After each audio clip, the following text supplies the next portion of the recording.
Hey guys, this is proving trig identities problem type 1.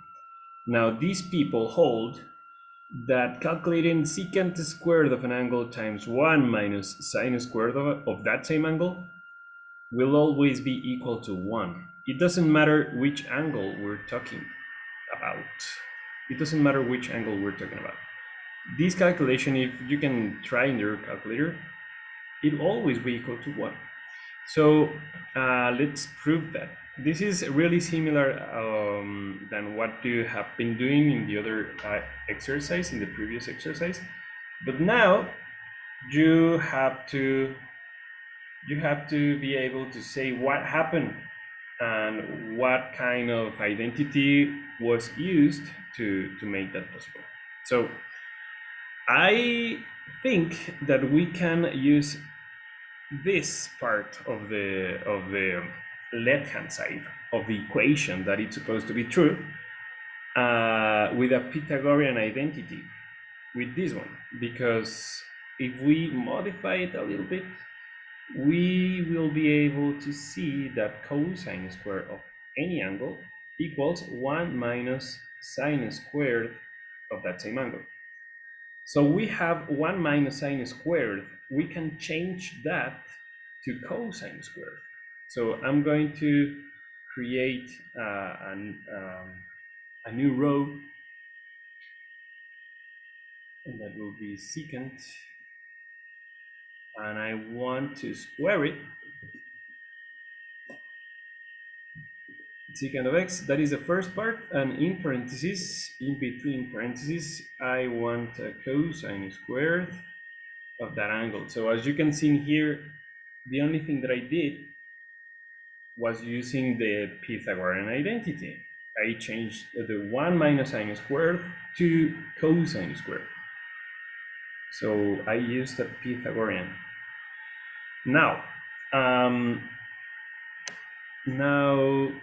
what can we do?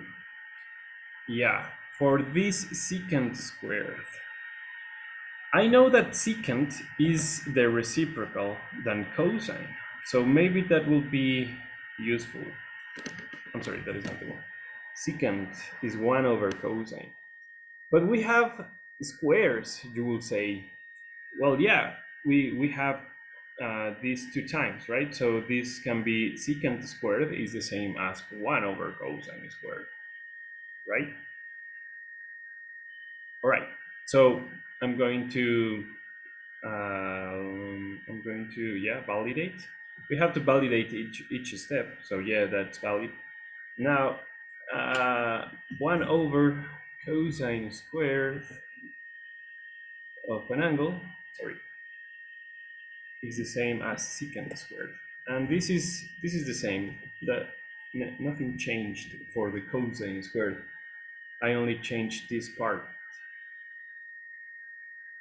Secant squared is the same as 1 over cosine squared. Yeah, and that is a reciprocal identity. Reciprocal. Validated.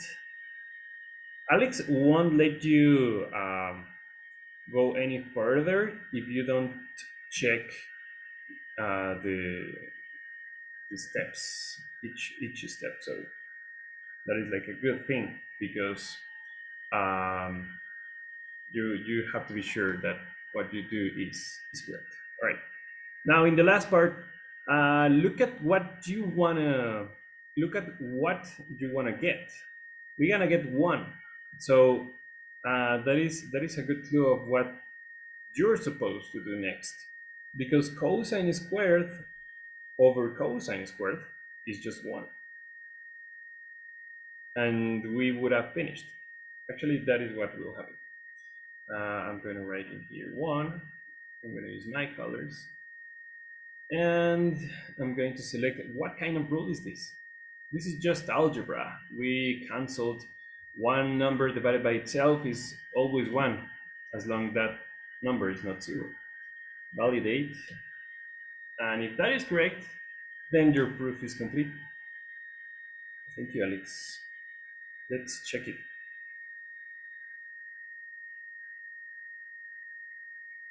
All right.